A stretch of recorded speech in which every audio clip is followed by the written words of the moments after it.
Sud Radio, mettez-vous d'accord, 9h-10h, Valérie Expert. Bonjour à toutes et à tous, vendredi 13 janvier. Tiens, on va demander à nos débatteurs s'ils sont superstitieux aujourd'hui pour commenter l'actualité. Clément Tougeron, bonjour, analyste politique, communicant au sein du cabinet Tilder. Bonjour Valérie. Vous êtes superstitieux ou pas? Vous allez jouer au loto? Quand on m'a proposé de venir le 13, j'ai dit oula, c'est vendredi 13, mais en réalité, quoi de mieux de commencer la journée avec vous, donc forcément un bon vendredi 13, Valérie. Vous reviendrez la semaine prochaine, c'est gagné. C'est gagné. Gaëtan Dussaucet, bonjour, porte-parole du Rassemblement National. Vous êtes superstitieux ou pas? Pas du tout, complètement cartésien, donc alors là, ça ne m'affecte pas, désolé. Bon, Najwa, elle a été docteur en droit, présidente de Demain. Vous avez publié Laïcité et République chez l'Harmattan. Bonjour Valérie. Oui, je suis superstitieuse et j'ai une audience tout à l'heure, et donc j'espère que ça va bien se passer. Ah, c'est vrai, ça vous stresse? Non, mais vous j'ai un petit côté superstitieux, j'y crois un peu. Et Alexis Poulain, journaliste, directeur de la publication du Monde Moderne, éditorialiste politique sur Sud Radio tous les mercredis matins. Alexis, superstitieux ou pas? Ça dépend. Voilà. Le 13, non. Vendredi 13, non. Mais j'aime les signes. Un peu comme les Romains qui lisaient dans les entrailles ou qui regardaient les pigeons. Des fois, les signes, ça peut compter. Voilà. Ça peut compter. L'actualité, c'est évidemment la réforme des retraites, la mobilisation contre cette réforme, le test de la rue, c'est l'éditorial du Figaro ce matin. C'est une bonne question. Est-ce que la rue va se mobiliser? Est-ce que les grèves vont être massives? On en parle avec vous ce matin. Le plan de Pape Ndiaye pour l'orthographe, et puis notre balise sur les Français et leur niveau de vie. Ils sont inquiets. C'est un sondage IFOP fiducial pour Sud Radio. Commençons avec vos coups de cœur, vos coups de gueule. Clément, on va commencer avec vous.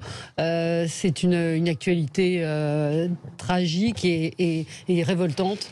Oui, alors c'est ni un coup de gueule ni un coup de cœur, c'est plutôt un hommage. Hier, une enquête a été ouverte à la suite du suicide du jeune Lucas, qui avait 13 ans dans les Vosges, qui s'est suicidé, et sa famille nous explique qu'il a été harcelé par ses camarades parce qu'il était homosexuel et du fait de son orientation donc sexuelle. Depuis septembre, il avait fait remonter à l'inspection académique des problèmes, il en avait parlé à ses professeurs, et il y avait eu, d'après l'inspection académique, une amélioration, et l'enfant avait dit justement que ça allait mieux.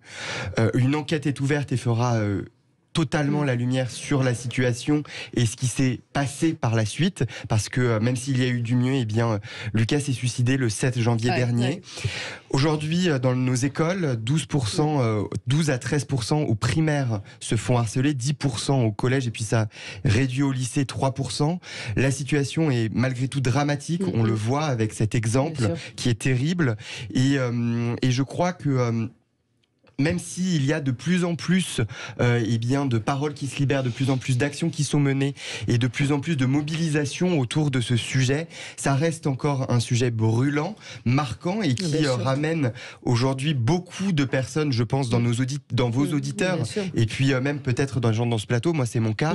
Quand on était au collège, beaucoup ont été harcelés, ça rappelle beaucoup de souvenirs, et je crois que le gouvernement, ça doit être une de ses priorités dans l'école, parce que comment faire, parce que c'est un sujet qui revient régulièrement. Chaque fois qu'il y a un drame comme celui-là, on en parle. C'était la une du Parisien hier. Brigitte Macron, le harcèlement scolaire est ma priorité. Sauf que dans les faits, concrètement, avec les réseaux sociaux, avec TikTok, il n'y a pas que TikTok, c'est très très compliqué. Vous avez tout à fait raison, Valérie. Donc concrètement, à part de dire qu'est-ce qu'on peut faire pour lutter contre ce harcèlement? Alors, vous avez raison, avec les réseaux sociaux, il y a eu une démultiplication, parce que ça peut être aussi une des raisons. On ne se fait plus harceler qu'à l'école, et la présence d'un adulte ne suffit plus, parce que ça peut être dans la cour de récréation, il n'y a pas assez de surveillants, ou chez soi quand on est sur son téléphone. Qu'est-ce qu'il faut faire aujourd'hui? Je peux pas. C'est de la sensibilisation peut-être auprès des enfants, également, pour que les parents se rendent compte parce que parfois ils découvrent, les enfants n'osent pas en parler. Exactement, il y a une formation auprès des enfants pour que eux-mêmes puissent se dire oui, je suis harcelé, parce que parfois ils ne s'en rendent pas compte. Ils se disent ce sont des blagues entre amis, etc. Il y a aussi une formation auprès des parents pour que les parents puissent déceler des situations problématiques auprès de leurs enfants. Et puis il y a aussi une formation qui doit être faite auprès des parents, des professeurs, et puis mettre plus de moyens, des personnes dédiées. En Finlande, il y a d'excellents résultats sur le harcèlement, parce que il y a une méthode d'apprentissage qui est complètement différente. Alors c'est difficile de comparer, mais il y a une attention toute particulière sur le sujet. Et en effet, là c'est facile à un micro de dire il faut faire mieux. En revanche, on voit que c'est possible de faire mieux parce qu'il y a des pays qui réussissent. Et je pense qu'il faut juste à un moment se dire c'est une vraie priorité et y aller. Et les parents ont porté plainte. Najwa El Haïty, qu'est-ce qu'en justice il est possible de faire Déjà, le harcèlement et scolaire est un délit. Vous risquez une très très forte amende et 10 ans d'emprisonnement. Oui, mais enfin en général, c'est ce que j'allais dire. Il n'en demeure pas moins que c'est un délit, et quand c'est des enfants entre eux, enfin moi je le vois, j'ai ma nièce qui a subi une forme d'harcèlement, et ma sœur n'a pas hésité à déposer plainte, vous voyez, et à responsabiliser aussi les parents, parce que les parents étaient dans la boucle WhatsApp où il y avait des échanges entre les enfants, et les parents n'ont pas réagi à la violence des propos de leur enfant. Donc il s'agit aussi de responsabiliser les parents. Bien sûr. Mais au-delà de ça, c'est vrai que ce fléau a toujours existé. Simplement, aujourd'hui, il est très violent, parce que vous le rappeliez, il y a un cyberharcèlement. Ça ne s'arrête pas. Ça va de la cour d'école jusqu'à chez soi. Et donc, il y a des signes d'alerte, c'est-à-dire le taux d'absentéisme, une forme d'isolement, l'enfant qui s'exprime là mal, l'échec scolaire. Donc, tout ça doit attirer l'attention. Et donc, il faut être extrêmement vigilant. En tous les cas, moi, pour ma part, j'ai une fille. Vous l'avez sensibilisée je la sensibilise en disant, s'il se passe quelque chose, il faut absolument en parler. Ouais. C'est assez terrible. On va continuer avec vous, Gaëtan Dussosset, pardon, c'est un coup de gueule. Oui, c'est un coup de gueule. Juste pour revenir sur ce dont on était en train de parler, juste un petit mot. J'ai appris comme tout le monde ce drame hier, et qui est assez révoltant, parce que c'est vrai qu'en fait on parle de plus en plus quand même de l'harcèlement scolaire, on parle de plus en plus de ce genre de tragédie. La parole s'est énormément libérée, et on en parle très régulièrement sur les plateaux télé et au micro des radios.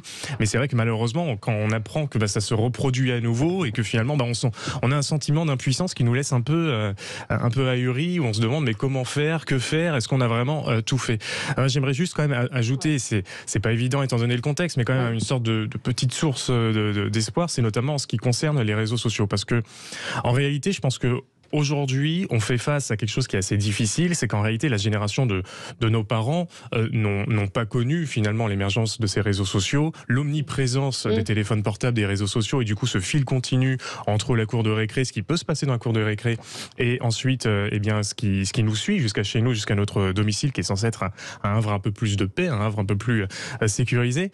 Et je me dis, en fait, la génération qui vient, c'est-à-dire la nôtre, les futurs parents, nous, on a finalement grandi avec. Pour certains, moi, quand Facebook était arrivé, je devais être au fin collège, début lycée. Donc finalement, on a appris à grandir avec, et donc on connaît en fait les dangers. Il y a évidemment énormément d'opportunités, énormément d'avantages, mais on connaît aussi les dangers. Et donc cette génération de parents sera peut-être finalement à l'avenir plus avertie, peut-être plus soucieuse de ce que leurs enfants peuvent en faire avec, et donc auront peut-être une éducation plus vigilante à l'égard des réseaux sociaux. Donc il reste encore évidemment beaucoup de chemin à faire, mais j'ose croire que tout n'est pas perdu d'avance, évidemment. Alexis, vous voulez ajouter quelque chose ?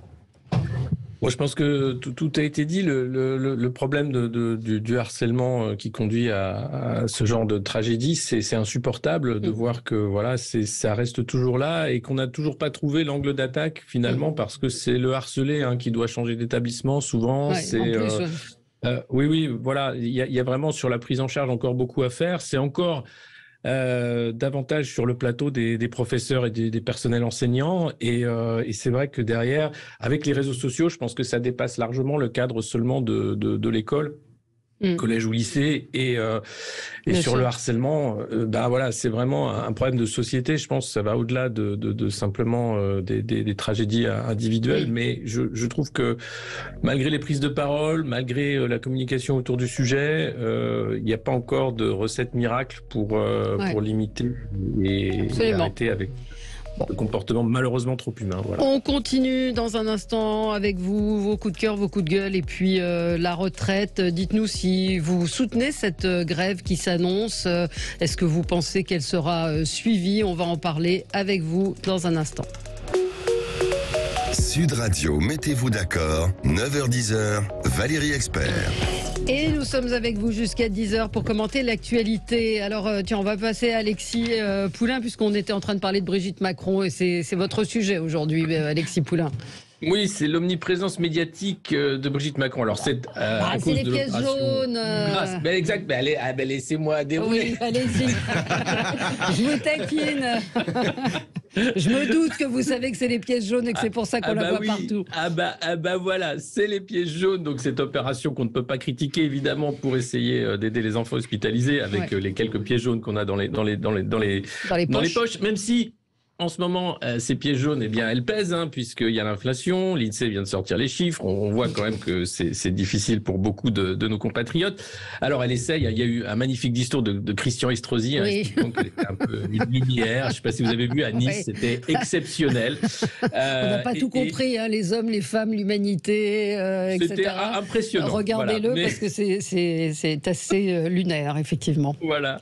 Mais pour ce qui est au-delà des pièces jaunes, on voit bien que ça dépasse très largement les cadres de l'opération pièce jaune, et on a l'impression que c'est le SAV d'Emmanuel Macron qui arrive en tailleur LVMH pour expliquer que c'est formidable, il faut faire la réforme des retraites. Vous savez, moi, l'uniforme à l'école, je suis pas contre. Il y a eu l'interview au JDD, il y a eu 20 heures de TF1, et elle parle très peu des pièces jaunes finalement. Elle parle beaucoup de l'action de son mari sur le pays, de la nécessité de faire les réformes, alors que, vous le savez, en France, le statut de première dame n'existe pas, qu'elle n'a pas de mandat aucun, même si elle a un cabinet, elle a des fonds propres pour le cabinet de la première dame, elle répond à des courriers, elle s'occupe de plein d'œuvres caritatives, mais il y a un mélange des genres qui, je pense, est poussé à l'extrême. Je ne crois pas qu'on ait jamais vu Bernadette Chirac venir au secours de son mari.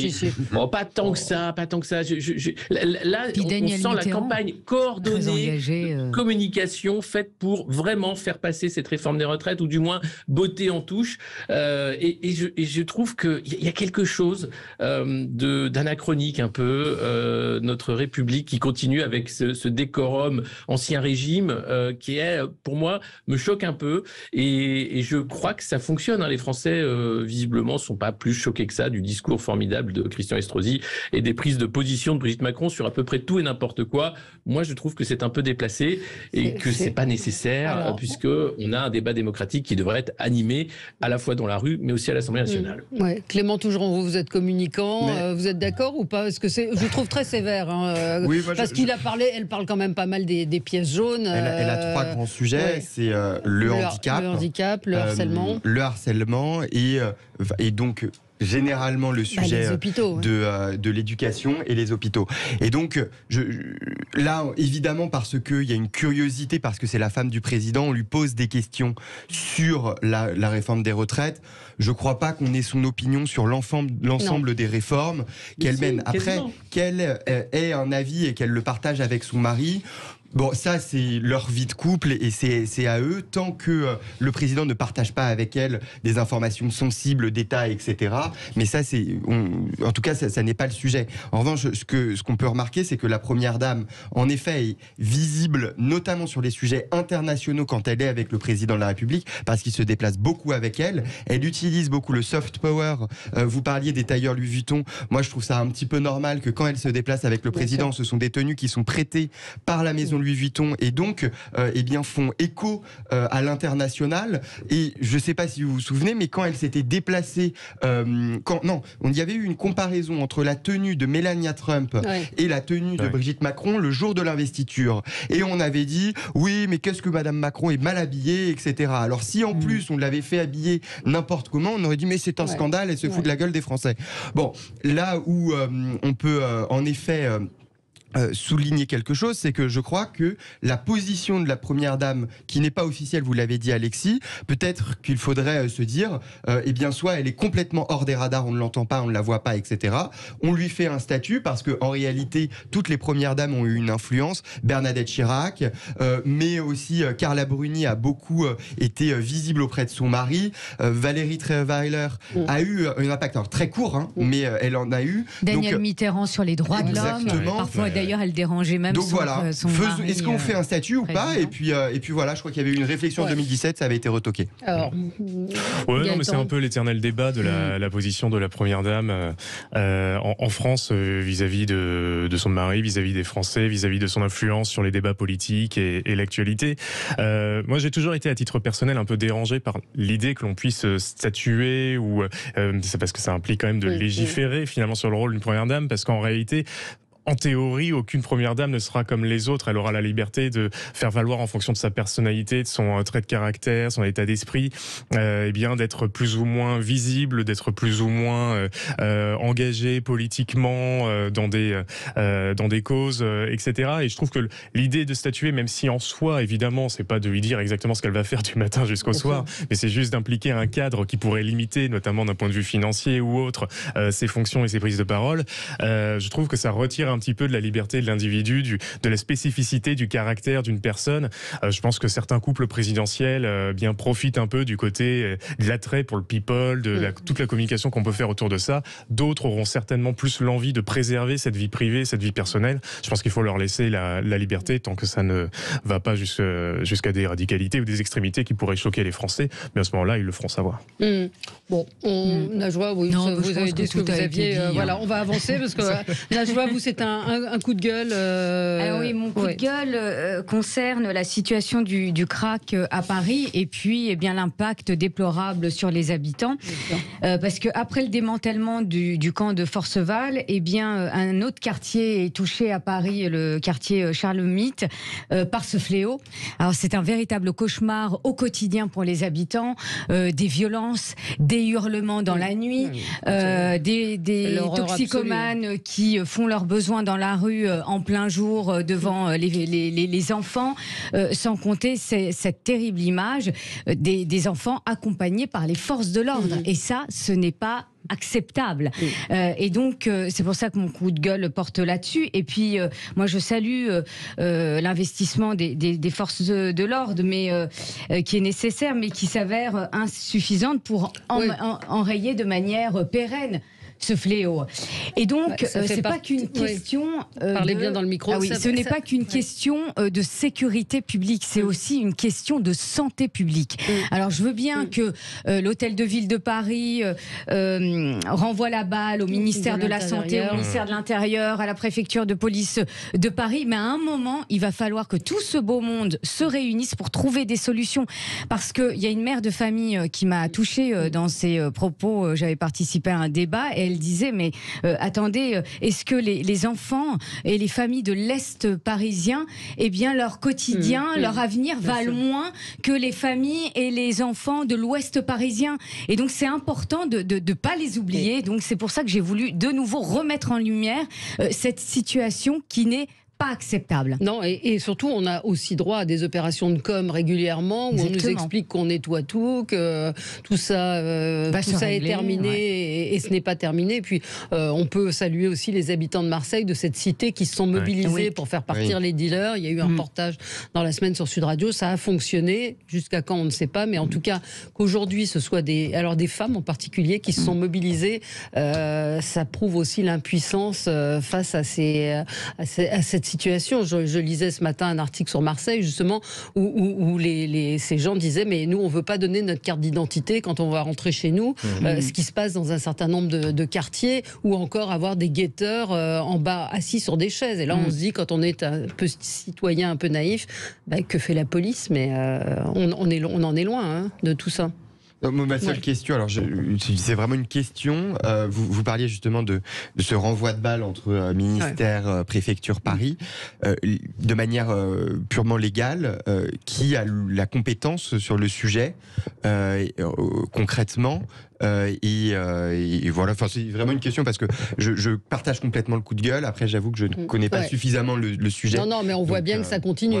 Voilà. C'est pour ça que quand je dis il faut que tout ce beau monde se mette autour de la table, c'est parce que la responsabilité, elle est partagée. C'est-à-dire que vous avez l'hôtel de ville de Paris, vous avez bien sûr le ministère de l'Intérieur et le ministère de la Santé. Parce que comme je le rappelais, ce n'est pas qu'une question de sécurité et de tranquillité publique. C'est également une question de santé publique. D'ailleurs, il y a eu un plan CRAC qui a été adopté en 2019. C'est des millions d'euros, sauf que ça n'a servi strictement à rien. Puisque normalement, il y avait un nombre d'hébergements important qui devait être proposé. Eh bien, c'est largement insuffisant, le nombre d'hébergements proposés pour retirer, entre guillemets, de l'espace public ces toxicomanes avec un accompagnement en termes de sevrage, etc. Mais les réponses, elles sont insuffisantes et les moyens aussi. On va se retrouver dans un instant d'étonnement, de gueule sur ce médecin anesthésiste qui est mis en examen pour 24 empoisonnements. Donc vous vous souvenez, il y a 13 personnes qui sont mortes dans son service. Il les aurait tués, il n'y a pas d'autre mot, ou en tout cas il leur aurait injecté un produit pour les mettre dans un état proche de la mort et prouver qu'il était un bon anesthésiste. Donc pour l'instant il est suspendu de son métier d'anesthésiste, mais il peut être médecin généraliste. Donc je ne sais pas, l'ordre des médecins, on ne connaît pas tout le dossier, encore une fois c'est compliqué, mais quand on lit ça, c'est-à-dire que le type est accusé d'avoir tué 13 personnes, alors il est présumé innocent, vous allez me dire, mais qu'il puisse continuer à exercer, ça me sidère un peu. Allez, on se retrouve dans un instant avec vous, on va parler éducation et réforme des retraites, à tout de suite. Sud Radio, mettez-vous d'accord, 9h-10h, Valérie Expert. On est ensemble avec Clément Tougeron, Gaëtan Dussaucet, Najouel Haïté et Alexis Poulain. Tiens, Alexis, vous avez regardé Jean-Luc Mélenchon hier sur France 2 ? Alors j'ai vu des extraits, oui, c'était un très bon débat. J'ai trouvé qu'il maîtrisait bien les dossiers. Il est toujours très très présent, on va dire, sur tous les dossiers politiques, notamment sur la retraite évidemment, puisqu'il y a une mobilisation le 21 janvier, comme vous le savez, et le 19 avec les syndicats. Mais non, moi je suis beaucoup plus futile que vous. Je me suis attachée à la forme et c'est un coup de gueule sur le service public qui envoie une équipe en Guyane pour faire un plateau avec au bord de l'eau, les pieds dans l'eau quasiment. Oui, mais sauf que c'était un fond vert. Donc ils sont dans un studio avec une image incrustée. Enfin, c'est ce que j'ai cru comprendre. En tout cas, en termes d'écologie et d'économie carbone, le service public donne pas vraiment l'exemple. Ils avaient l'air d'être sur ce qu'on appelle un fond vert, c'est-à-dire qu'on incruste une image. Moi, ce que j'ai pas compris, c'est pourquoi ils n'ont pas attendu qu'ils reviennent pour faire l'interview, effectivement. Pourquoi aller en Guyane pour la faire là-bas directement? Je ne sais pas, quand on a un service public qui est à l'agonie et qui, avec des syndicats qui se battent pour avoir des moyens, on envoie des équipes et vous imaginez quand France Télévisions... C'est peut-être un message subliminal. Quand France Télévisions se déplace, c'est jamais de façon très, très légère. J'ai trouvé ça très étonnant d'aller faire cette interview en Guyane, qui est la France, certes, mais c'est un peu loin. Et puis ça nécessite des moyens. Je pense que la réponse est là. Mais enfin bon, une interview dans un studio à 7000 km ou 9000 km, je sais pas. Bref, Gaëtan Dussaucet, votre coup de gueule. Le coup de gueule du matin. C'est par rapport à ce qui s'est passé hier donc à l'Assemblée nationale. C'était le jour de la niche parlementaire pour le Rassemblement national. Donc c'est pour expliquer très rapidement, c'est le groupe du Rassemblement national et ses élus, les 88 députés, qui décident de l'ordre du jour. Ils ont une journée pour fixer l'ordre du jour de l'Assemblée nationale et de ses travaux. Et résultat des courses, il n'y a aucune proposition qui n'a été votée par les autres groupes politiques et qui a pu aboutir, alors que pour le coup, il y avait eu de la part du Rassemblement national quand même un effort, pour avoir des propositions concrètes, consensuel et qui, en réalité, ne trouve d'opposition de la part de personne. Et donc, si vous voulez, cette espèce de manie de la part des autres groupes politiques d'être particulièrement sectaire à partir du moment où c'est nous, le Rassemblement national, qui proposons des choses. Parmi ces propositions, il y avait par exemple la proportionnelle aux élections. Faut savoir que dans un sondage, je crois, de BVA qui date de 2020, c'était 71% des Français qui étaient pour. Et d'ailleurs, l'intégralité des partis politiques ne cesse de répéter à chaque occasion qu'ils sont pour la proportionnelle. Les autres ont préféré voter contre sous prétexte que c'était le RN qui le proposait. Pareil sur la mise en place d'un droit de visite pour les parlementaires dans les EHPAD et dans les établissements liés à l'aide sociale à l'enfance, aux ASE, puisqu'on a eu pas mal d'actualités autour d'EHPAD où les résidents étaient maltraités, qui étaient dans des conditions qui étaient absolument épouvantables. Ça a fait l'objet de pas mal d'articles et de pas mal d'indignation, évidemment. Là aussi, proposition consensuelle, et les autres groupes politiques, LR, Renaissance, la NUPES, etc., préfèrent voter contre parce que c'est les députés du Rassemblement national qui le proposent.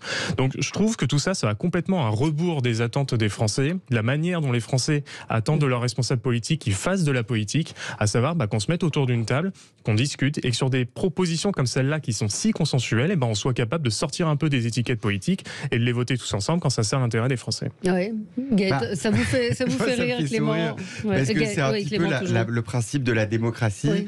Quand c'est pas voté, c'est que c'est pas souhaité.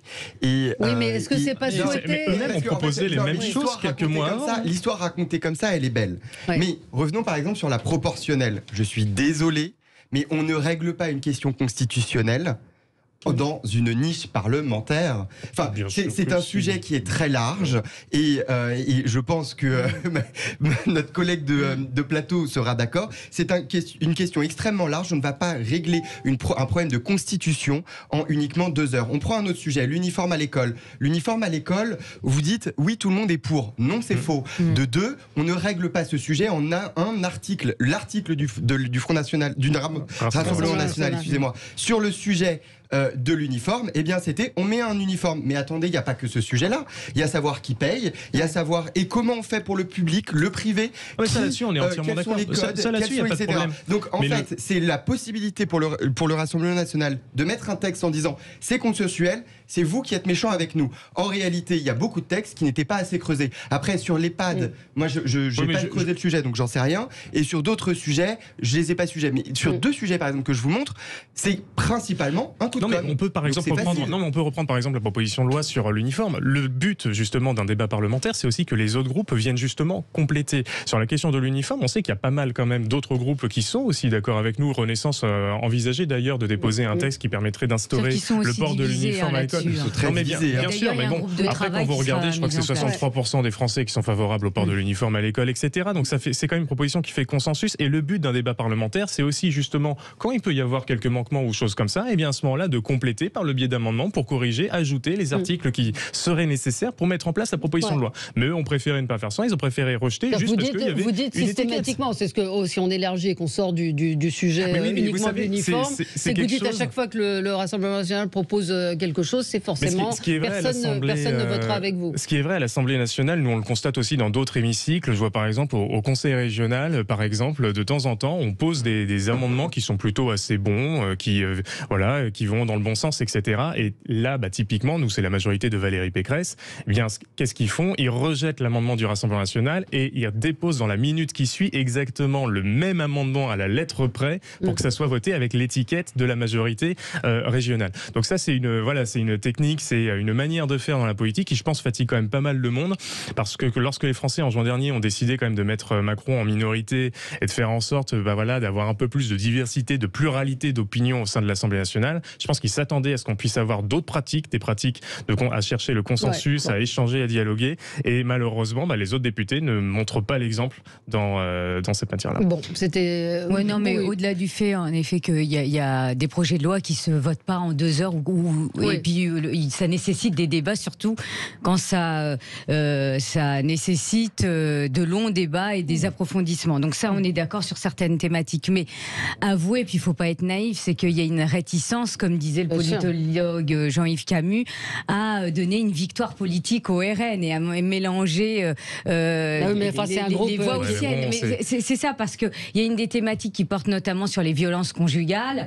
Bien sûr qu'on est tous d'accord pour lutter et donner des moyens pour lutter contre ce fléau. Mais il n'en demeure pas moins qu'on fait aussi de la politique. Et donc, vrai que certains... mais quand il s'agit d'améliorer le quotidien des gens, maintenant, c'est vraiment dommage que ça soit la politique qui prenne le dessus. En fait, c'est vraiment dommage que ça soit la politique partisane, que ce soit les étiquettes, les intérêts des partis, des places de chacun, etc., qui prévalent à ce moment-là, plutôt que juste d'essayer d'améliorer de manière collective. Le but, c'est pas de dire c'est grâce à nous, etc., mais de manière collective. Nous, en juin dernier, quand il y a eu tout le projet autour du pouvoir d'achat, il y avait quelques propositions qui allaient dans le bon sens, qui permettraient, par exemple, d'aider ceux qui se chauffent au fioul, etc.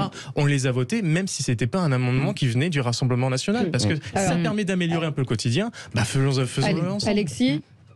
Oui, après, je trouve que l'Assemblée nationale a perdu quand même beaucoup de sa superbe. On a l'impression que c'est devenu un lieu de débat qui ne sert à rien avec la pratique du pouvoir d'Emmanuel Macron. Non mais, dit 49.3, non mais je dis pas ça pour les députés qui essayent de faire leur travail contre les vents contraires, mais regardez, on voit à la fois sur les corps intermédiaires, que ce soit les syndicats, les partis politiques, mais aussi l'hémicycle qui est devenu vis-à-vis de la pratique du pouvoir depuis 2017, un élément de décor. Très peu de débats qui finalement aboutissent. On a là des débats cosmétiques, mais le gros des décisions est pris par l'exécutif, mis en place par l'exécutif, et ensuite, même s'il n'y a pas de majorité absolue pour ce deuxième quinquennat, on voit bien que ça passe par le 49.3 et d'autres façons. Donc c'est désolant de voir que finalement, même certains députés ne respectent même pas leur rôle et la mission qui leur est donnée par le peuple français, puisqu'ils ont quand même une mission d'élu et de représentativité importante. On va marquer une pause, puis on va quand même parler de la mobilisation contre la réforme des retraites. Le test de la rue, seront-ils nombreux dans la rue? Mais surtout, ce qui fait peur au gouvernement, ce sont les grèves. On va en reparler avec vous dans un instant. Sud Radio, mettez-vous d'accord, 9h-10h, Valérie Expert. Bon, on a pris beaucoup de temps avec vos coups de cœur, vos coups de gueule, mais c'est aussi ce qui fait le sel de cette émission. C'est des débats qui sortent un petit peu des marronniers ou du chemin, des chemins battus de l'actualité immédiate et apparente. Donc la semaine prochaine, on va parler de la réforme des retraites et surtout des réactions. Vous avez peut-être vu, la CGT Pétrole appelle à la grève. Les syndicats un petit peu partout se mobilisent, donc plus que des manifestations, ce sont ces grèves qui sont appelées pour le 19 et le 26, si je dis pas de bêtises. Ce matin, cet éditorial du Figaro, l'épreuve, le test de la rue, effectivement, et c'est là la grande inconnue. Que va-t-il se passer? Est-ce qu'il y aura beaucoup de grèves? Secteur public, oui. Est-ce que le privé va rejoindre? Peut-être Alexis, qu'on n'a pas beaucoup entendu, Alexis Poulain. Pour une fois, ça fait longtemps, les syndicats sont en ordre de bataille. Il y a un appel unitaire et c'est le 19 pour la manifestation. 19. Il y a la CGT déjà pour les raffineries qui laisse entendre qu'une grève reconductible pourrait commencer. Vous avez du côté de la France Insoumise un appel à la mobilisation pour le 21, je crois. Et les différents partis de gauche qui, eux, essayent là aussi de s'unir pour dire qu'il faut un mouvement important et dans la rue et dans la suite de donner aux grèves, donc pour refuser cette réforme des retraites telle qu'elle est présentée par le gouvernement. Donc il y a clairement tous les éléments d'une mobilisation forte. Après, est-ce que ce sera traduit dans les faits? Est-ce que les grévistes pourront aussi tenir sur la durée? Puisque vous savez, dans ce type de bras de fer politique, c'est le temps qui joue. Et puis le débat, bien sûr, à l'Assemblée, avec toujours la possibilité d'un 49.3, puisque cette réforme des retraites pourrait être morcelée et passer dans une loi de sécurité sociale qui fait que l'utilisation du 49.3 serait rendue possible. Donc, absence de débat ou débat limité à l'Assemblée. La rue sera-t-elle contrôlée par les syndicats ou est-ce que ça peut déborder façon gilet jaune? C'est la vraie question. On en parlait avec Frédéric Dabi il y a de ça une semaine. On ne sait pas. Il y a beaucoup d'inconnus dans la façon dont les Français vont réagir, à la fois aux grèves, mais aussi à cette réforme des retraites qui n'est pas voulu par la majorité de la population française. Donc, est-ce que c'est une tentative de trop ou est-ce que c'est au contraire l'acceptation de la résignation de tous les Français et un calcul politique d'Emmanuel Macron qui, voilà, une façon de faire taire les Républicains et de dire je fais la réforme que vous n'avez jamais réussi à faire. Répondez à ça maintenant les Républicains. Donc, reste à voir ce qui va se passer. Oui, Clément. C'est le grand test pour la Première ministre. Pour elle, ça fait depuis plusieurs mois qu'elle saute assez facilement finalement les difficultés. Et nous avait promis en septembre une rentrée explosive, une rentrée sociale explosive avec beaucoup de manifestations. Ça n'avait pas eu lieu. Et depuis plusieurs semaines, on entend de plus en plus, en revanche, un début d'année 2023 très difficile. Il y a, en effet, vous l'avez rappelé, Alexis, deux grandes premières mobilisations, le 19 et le 21. Il va falloir voir si elles sont suivies dans le public et dans le privé, et si, comme Alexis le disait, elles sont poursuivies dans le temps, parce que le gouvernement est déterminé à le mettre en place pour août 2023. Puisque finalement, ça serait la grande réforme qu'Emmanuel Macron n'a pas réussi à faire dans le précédent quinquennat, et on y voit un peu un sujet personnel. Parce que les syndicats disent il n'y a pas d'urgence, un grand nombre d'économistes disent il n'y a pas forcément d'urgence, il faudra, de toute façon, il faut toujours réformer les retraites, parce qu'on ne peut pas se dire c'est réglé pour 600 ans, on ne fait rien.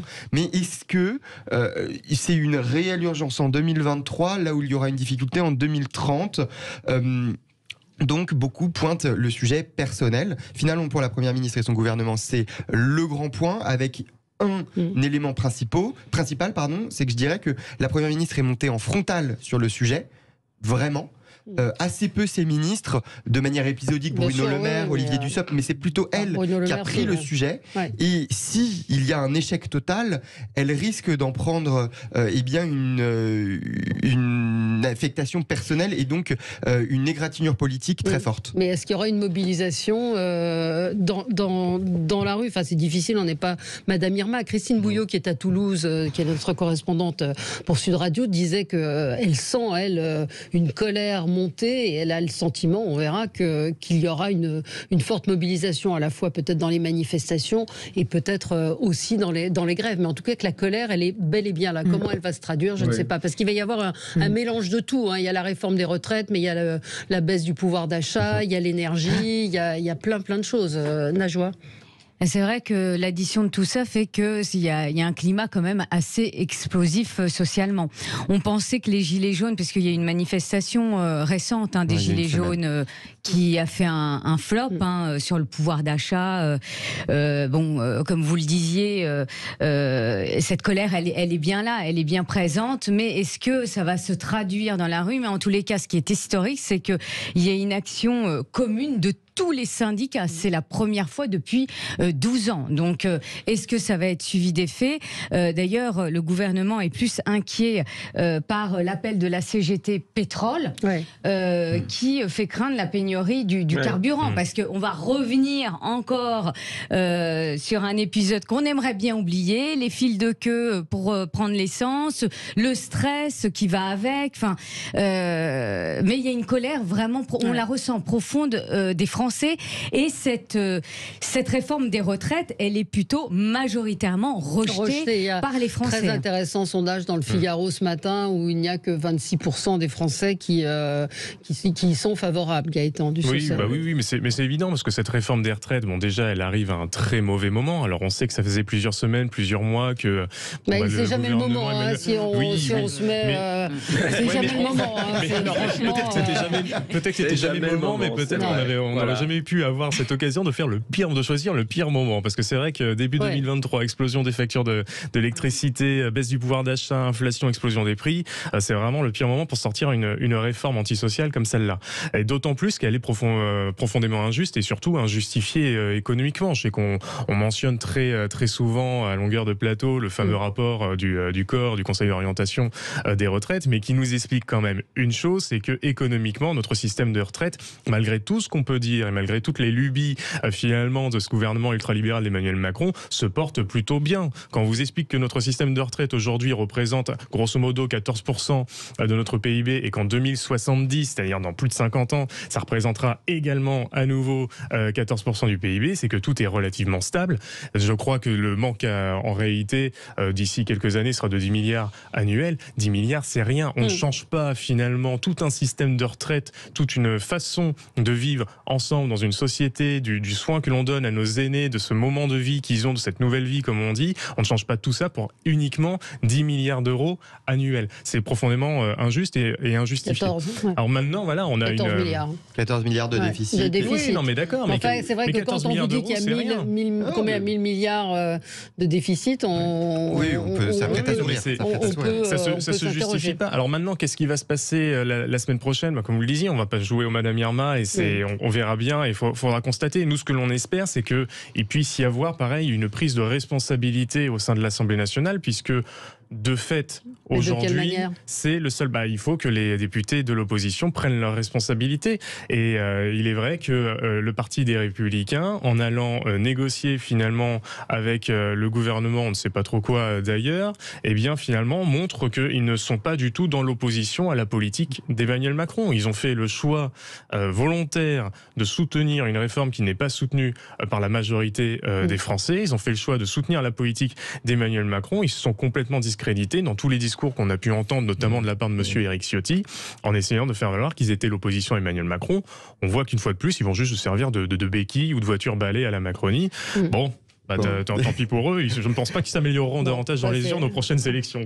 Gaëtan, je souligne juste que juste avant la pause, vous disiez il faut travailler ensemble.